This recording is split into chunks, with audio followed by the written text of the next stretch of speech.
അധ്യായം 28-ാമത്തെ വാക്യം, ആ നാളുകളിൽ എൻ്റെ ആത്മാവിനെ ഞാൻ സകലരുടെ മേലും വർഷിക്കും.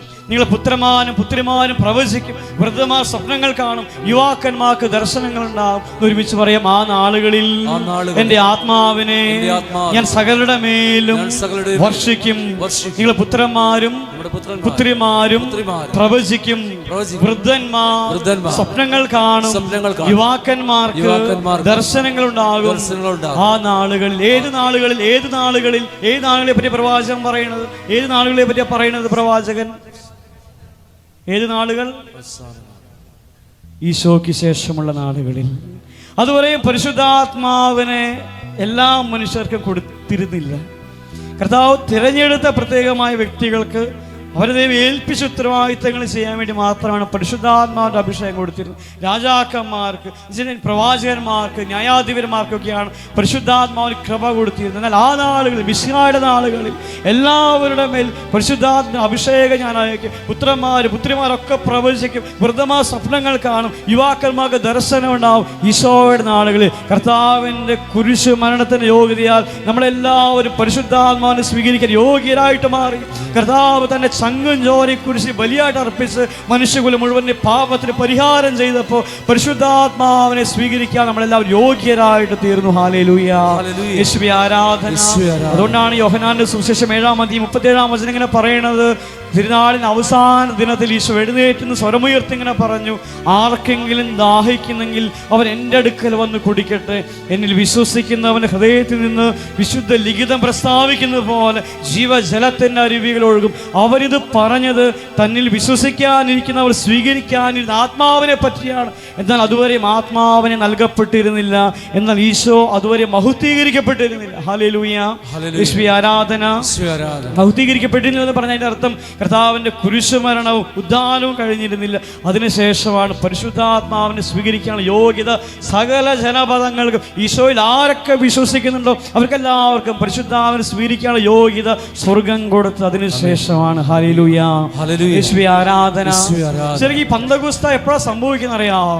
ശിഷ്യന്മാര് ഈ പരിശുദ്ധാത്മാവിനെ സ്വീകരിക്കുന്നത് എപ്പോഴാണെന്ന് അറിയാം? ഈ ലോകം പരിശുദ്ധാത്മാവിനെ സ്വീകരിക്കാൻ യോഗ്യത നേടുന്നത് എപ്പോഴാണ്? അത് ഈശോ കുരിശിൽ ഭരിക്കുന്ന സമയത്താണ്.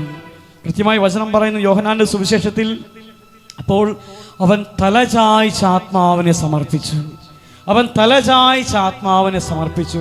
ശരിക്കും അത് ഈശോയുടെ മരണത്തെ പറ്റി പറയുന്ന ഒരു വചനം പോലെ തോന്നിയേക്കാം, പക്ഷെ പൂർണ്ണമായിട്ട് മരണത്തെ പറ്റിയല്ല പറയേണ്ടത്. അവൻ തലചായ്ച്ച്, ഈശോ തൻ്റെ ആത്മാവിന്, പിതാവ് ഞാൻ മരിക്കുകയാണ്, എൻ്റെ ആത്മാവിനെ ഞാൻ അങ്ങയുടെ കയ്യിലേക്ക് തരും, അങ്ങനെ പറഞ്ഞുകൊണ്ട് മരിക്കുന്നതല്ല. ശരിക്കും കർത്താവ് ഭരിക്കുന്നതിനേക്കാൾ മുമ്പ് കർത്താവ് ഇതാ പരിഹാര ബലി പൂർത്തിയായി, ഇനി അങ്ങയുടെ ആത്മാവിനെ ഈ ലോകത്തിലേക്ക് അയക്കാൻ വേണ്ടി ഞാൻ തരുന്നു, പരിശുദ്ധാത്മാവിനെ ഞാൻ തരുന്നു. ശരിക്കും അങ്ങനെയാണ് അതിൻ്റെ അർത്ഥം വരുന്നത്. അവ തലചായ്ച്ച് പരിശുദ്ധാത്മാവിനെ ഈ ലോകത്തിലേക്ക് വിട്ടുകൊടുത്തു. എല്ലാവരും പരിശുദ്ധാത്മാവിനെ അറിയാൻ വേണ്ടി പരിശുദ്ധാത്മാവ് വിട്ടുകൊടുത്തു. ശരിക്കും പെന്തക്കോസ്ത് സംഭവിക്കുന്നത് അവിടെ നിന്ന് മുതലാണ്. ശരിക്കും പെന്തക്കോസ്ത് നാളിൽ സംഭവിക്കുന്നത്, ആ തിരുനാളിൽ സംഭവിക്കുന്നത്, അത് അടയാളത്തോട് ശക്തിയോട് പരിശുദ്ധാത്മാവ് വെളിപ്പെട്ടു. ശരിക്കും വെളിപ്പെടുന്ന അപ്പോഴാണ്. പക്ഷേ പരിശുദ്ധാത്മാവ് ഈ ലോകത്തിന് നൽകണത് അത് കർത്താവ് കുരിശിൽ മരിക്കണ ആ സമയത്താണ്. ഹല്ലേലൂയ, യേശുവേ ആരാധന, യേശുവേ ആരാധന. ഇവിടെ വരെ വലിയ ദാഹത്തോടെ നമ്മൾ പരിശുദ്ധാത്മാവിന് വേണ്ടി ആഗ്രഹിക്കണം.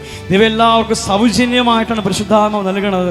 സൗജന്യമായി തരുന്നു എന്ന് കരുതി അത് വിലയില്ലാത്തതാണെന്ന് വിചാരിച്ചേക്കരുത്. അത് ഫ്രീ ആയിട്ട് തരുന്നു, ഇന്നൊരു ചീപ്പാണെന്ന് വിചാരിച്ചേക്കരുത്. വില മതിക്കാനാവാത്തത് കൊണ്ടാണ് വിലയിടാതെ കർത്താവ് അത് തരുന്നത്. യോഹന്നാന്റെ സുവിശേഷം 3:34 ദൈവം അളന്നല്ല ആത്മാവിനെ കൊടുക്കുന്നത്. ഒരു ലിമിറ്റൊന്നുമില്ല. ദാഹമനുസരിച്ച് സ്വീകരിക്കാൻ എന്തുമാത്രം കപ്പാസിറ്റി ഉള്ളിലുണ്ടോ അതനുസരിച്ച് പരിശുദ്ധാത്മാവൻ അളക്കാതെ കർത്താവ് നമ്മുടെ ഉള്ളിലേക്ക് തരും. ലൂക്കായുടെ സുവിശേഷം 11:13 ലൂക്ക 11:13 തന്നോട് ചോദിക്കുന്നവർക്ക് എത്രയോ അധികമായി പരിശുദ്ധാത്മാവ് നൽകുവാൻ സന്നദ്ധനാണ് പിതാവായി ദൈവം.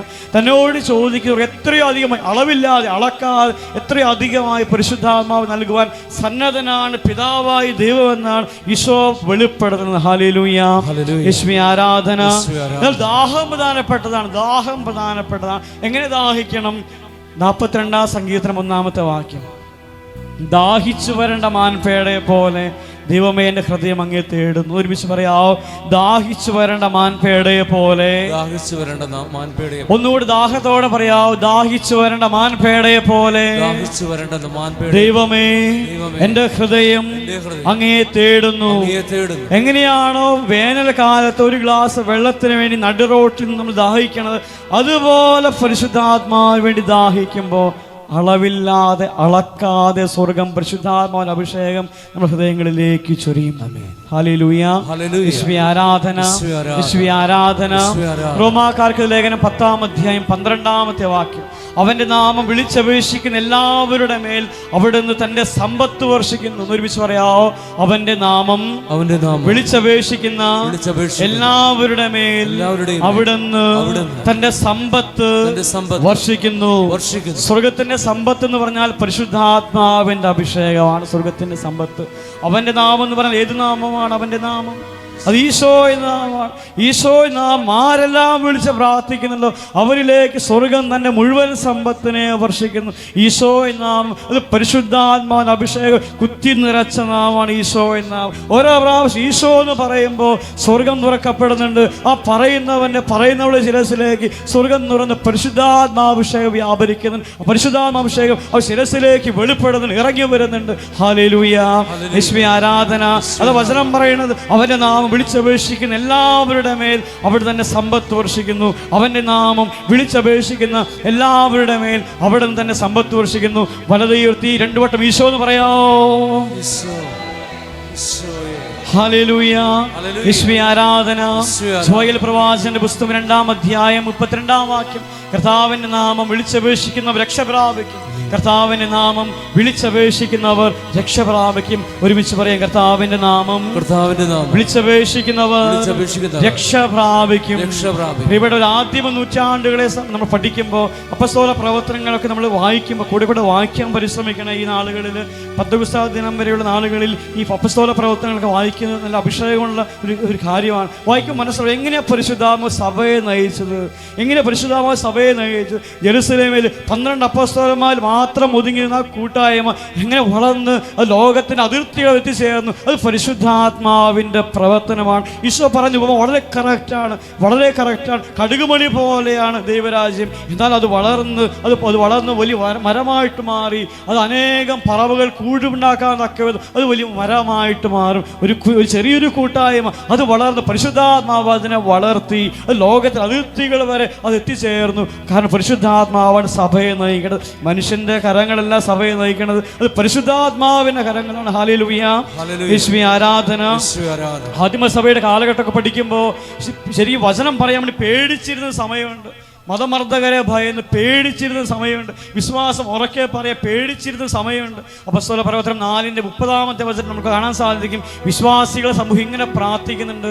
കർത്താവായ ദൈവമേ, അവിടുത്തെ പരിശുദ്ധാസനായ യേശുവിൻ്റെ നാമത്തിൽ അടയാളങ്ങളും അത്ഭുതങ്ങളും രോഗശാന്തികൾ സംഭവിക്കുവാനായി അവിടുത്തെ കരങ്ങൾ നീട്ടണമേ. അവിടുത്തെ വചനം ധൈര്യത്തോടെ പ്രഘോഷിക്കുവാൻ ഈ ദാസരെ ശക്തിപ്പെടുത്തണമെന്ന് പറഞ്ഞവർ പ്രാർത്ഥിക്കുമ്പോൾ അവർ നിന്നിരുന്ന സ്ഥലം കുലുങ്ങാൻ വേണ്ടി തുടങ്ങും. അവരൊക്കെ പരിശുദ്ധാത്മാവിൽ നിറയും. പരിശുദ്ധാത്മാവ് കൊടുത്ത ധൈര്യം അനുസരിച്ച് ധൈര്യത്തോടെ ഒരു വചനം പ്രഘോഷിക്കാൻ വേണ്ടി തുടങ്ങും. ഈശോയെ പ്രഘോഷിക്കാൻ പേടിച്ചിരുന്ന ആളുകളിൽ പരിശുദ്ധാത്മാവ് എഴുന്നള്ളി വന്ന് അവരെ ശക്തിയുള്ളവരാക്കി മാറ്റി, ധൈര്യമുള്ളവരാക്കി മാറ്റി. ഹല്ലേലൂയ. യേശുവേ ആരാധന, യേശുവേ ആരാധന. റോമിൽ പഠിച്ചുകൊണ്ടിരിക്കുന്ന സമയത്ത് താമസിച്ചിരുന്ന സ്ഥലത്തിൻ്റെ കുറച്ചടുത്താണ് പത്രോസ് ശ്ലീഹായെ രക്തസാക്ഷിയായി മരിച്ച ആ സ്ഥലം. തലകീഴായി കുരിശി തെറച്ചു പോകുന്ന സ്ഥലം അവിടെ അടുത്താണ്. പലപ്പോഴും അവിടെ പോകാറുണ്ട്. അവിടെ നിൽക്കുമ്പോൾ മനസ്സിലേക്ക് വരുന്ന കുറേ ചിന്തകളുണ്ട്. എങ്ങനെയാണ് പത്രോസ് ഇത്രയും ധൈര്യമുള്ള മനുഷ്യനായിട്ട് മാറിയത്? പത്രോസ് ശ്ലീഹ ഒരു വേലക്കാരി പെണ്ണിൻ്റെ മുമ്പിൽ പേടിച്ച് ഈശോയെ 3 വട്ടം തള്ളിപ്പറഞ്ഞ മനുഷ്യനാണ്. പേടിച്ചിട്ട് 3 വട്ടം ഈശോയെ തള്ളിപ്പറഞ്ഞു. അറിയില്ലെന്ന് പറഞ്ഞു 3 വട്ടം തള്ളിപ്പറഞ്ഞു. പക്ഷെ ആ മനുഷ്യൻ മരണസമയത്ത് പടയാളിയോട് ഇങ്ങനെ പറയും, ഈശോ മരിച്ചതുപോലെ മരിക്കാനുള്ള യോഗ്യത എനിക്കില്ല, ഞാൻ തല കീഴായിട്ട് കുരിശിൽ മരിച്ചു കൊള്ളാം, തല കീഴായിട്ട് ഞാൻ മരിച്ചു കൊള്ളാം. പത്രോസിനായി തല കീഴാക്കിയാണ് കുരിശ് തെറച്ച് കൊല്ലണത്. എങ്ങനെയാണ് ആ പേടിച്ച് ജീവിച്ച മനുഷ്യൻ, ഭീരുവായ മനുഷ്യൻ എങ്ങനത്തെ ധൈര്യശാലിയായിട്ട് മാറി? ഒറ്റ ഉത്തരവുള്ളൂ, പരിശുദ്ധാത്മാവ് അവൻ്റെ മേൽ വന്നു. അപ്പോസ്തല പ്രവർത്തനം 1:8. പരിശുദ്ധാത്മാവ് നിങ്ങളുടെ മേൽ വന്നു കഴിയുമ്പോൾ നിങ്ങൾ ശക്തി പ്രാപിക്കും. പരിശുദ്ധാത്മാവ് നമ്മളിൽ ജ്വലിക്കാൻ തുടങ്ങുമ്പോൾ പ്രിയപ്പെട്ടവർ നമ്മൾ ശക്തിയുള്ളവരായിട്ട് മാറും. പുതിയൊരു കാഴ്ച നമുക്ക് കിട്ടും. ഈശോയുടെ കണ്ണിലൂടെ ഈ ലോകത്തെ നോക്കി കാണാൻ നമുക്ക് പറ്റും.